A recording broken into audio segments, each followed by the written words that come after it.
حکومت کی ہدایت پر دوسرے مرحلہ میں ضلع خانیوال میں بھی آج سے چھٹی خانہ مردم شماری کا آغاز کر دیا گیا ہے۔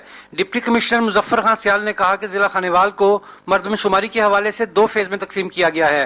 ضلع کو 290 سرکل اور 2261 بلاک میں تقسیم کیا گیا ہے۔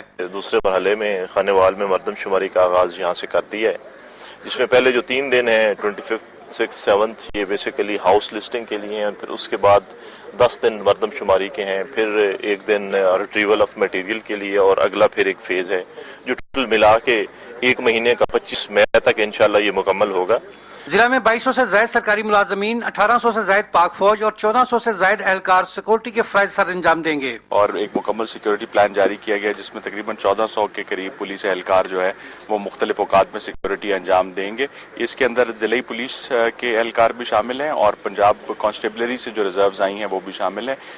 QRF جو ہے وہ لگائی گئی ہیں مختلف مقامات کے اوپر، اسی طرح ایلیٹ جو ہے وہ اس کی ڈیوٹی بھی لگائی گئی ہے مختلف مقامات پر۔ کیمرامین ٹیم کے ساتھ ملک بابر حسین، خانیوال۔